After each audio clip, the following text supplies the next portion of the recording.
Alors salut à tous, donc comme promis je vous présente une nouvelle réplique, donc le AK-47 Kalachnikov Tactical de chez Cybergun. Alors avant toute chose j'aimerais remercier Younous pour le prêt de la réplique, vraiment c'est sympa à toi. On a également des marquages Cybergun sur la boîte et bon, sur la réplique il n'y a aucun marquage à part le AK-47 Kalachnikov avec un petit portrait de Monsieur Kalachnikov, mais rien de trop folichon dessus. Vous avez également quelques informations sur la réplique ainsi que tout ce qui est performance. Donc vous avez également un marquage, notamment un marquage semi-feu automatique. Donc c'est une version AEG bien évidemment. Vous avez une puissance de 1,4 joules à la 0,25, une portée maximale de 60 mètres pour une portée pratique de 45 mètres, un chargeur high-cap pouvant contenir 550 billes, un poids maximum de 3,1 kg, une taille maximale de 93 cm avec la crosse, et sans la crosse ou la crosse dépliée vous avez 79 cm. Vous avez également un système BAX, donc au niveau du hop-up, qui vous permet d'avoir de grandes performances. La réplique vous sera livrée dans du polystyrène, donc j'aborderai pas le sujet. Personnellement, mon avis, moi, c'est que les boîtes en polystyrène, c'est assez chiant parce qu'il y a du polystyrène partout. Mais ça protège bien. Enfin bon, je n'entrerai pas dans le sujet. La réplique est livrée, bien évidemment, avec une poignée, un chargeur, la réplique, ça pour sûr, la crosse ainsi que une batterie stick, donc 1100 mAh 8,4. Voilà. Donc pour la boîte, on a un gros plan de la réplique et c'est un peu tout ce qu'on a sur la boîte. Donc je vais ranger ça. Voilà. Donc pour la réplique, alors on a une réplique à la base noire, donc paint job fait par son propriétaire, d'ailleurs très joli paint job fait entièrement à la main. Donc un chargeur high cap en ABS. Une crosse en fibre de nylon noir qui n'a pas été peinte. Ici on a une poignée, donc dépliable. Voilà, très agréable, malgré un peu de jeu, elle est très agréable. Vous avez un sélecteur de tir qui n'est pas ambidextre, donc dommage. Pour les gauchers c'est assez dommage. Donc sur 3 positions, au-dessus sécurité, au milieu automatique, et tout en bas vous avez le mode semi-auto. Vous avez également une culasse qui n'est pas mobile, donc vous pouvez la bouger mais il n'y a pas de blowback, avec le système BAX à l'intérieur, mais je ne pourrais pas vous le montrer parce que assez chaud à faire. Vous avez la visée arrière ici que vous pouvez lever donc, et redescendre, donc en hausse et rabattable. Une mire avant qui n'est pas mobile, donc vous ne pouvez pas l'enlever et vous ne pourrez pas la régler.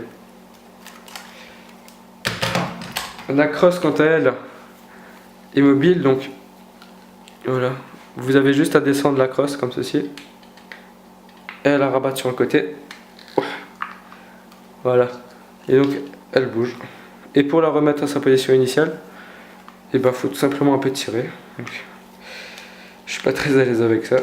Voilà. Donc je vous montrerai ce que ça donne une fois sur la réplique. Je pourrais pas la fixer parce que le propriétaire a perdu les vis. Donc c'est dommage. Donc il faudra essayer de les retrouver. Voilà. On a une gâchette qui offre une réactivité assez extraordinaire quand même. C'est assez... franchement c'est assez réactif. Vous avez ici le bouton pour changer de chargeur, qui est bien évidemment ambidextre, puisqu'il est en dessous de la réplique. Voilà.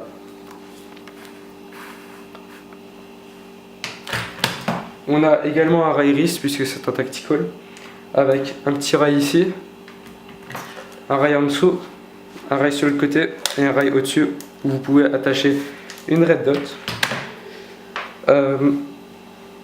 Red dot qui a été achetée également et peinte par son propriétaire. Donc je vais un peu vous faire voir ce qu'elle donne.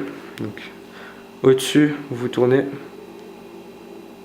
Voilà, donc première position vert, seconde position vert, troisième position vert, quatrième position vert, cinquième position vert, et sixième, il n'y a plus rien.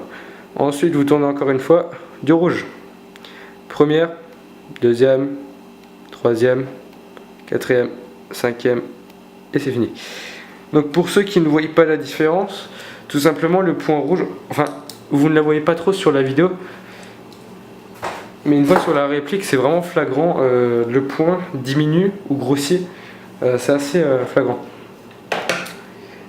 Donc j'en ai un peu terminé avec la réplique. Qu'est-ce que je peux vous dire d'autre? L'emplacement de la batterie. Alors, très difficile. C'est pas de l'ironie, hein, c'est vraiment difficile. Donc le bouton ici, vous le jartez, vous enlevez le cul. Et là, vous placez votre batterie avec la connectique que vous devez chercher à l'intérieur. Ensuite, vous devez vous démerder pour mettre la batterie ici. Et refoutre le cul. Alors ça, qu'est-ce que c'est chiant à faire.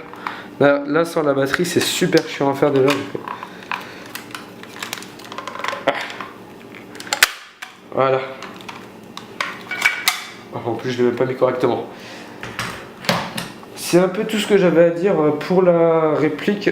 Dernière chose, la poignée ergonomique. Donc, bon point positif. Donc pour les points positifs, on a une réplique qui est assez résistante, donc avec un corps presque entièrement en métal. Donc le haut en métal, le bas en ABS et tout le reste en métal sauf la poignée et la poignée grip. On a un chargeur malgré l'ABS qui est assez résistant, une réplique assez polyvalente parce que vous pouvez enlever la crosse, donc super pour le CQB. Alors au niveau du hop-up, le propriétaire a dû changer le hop-up parce qu'il il a cassé tout simplement, le joint hop-up est mort. Alors il a carrément changé le hop-up, il a mis un hop-up Prometheus à l'intérieur. Donc très bon système de hop-up.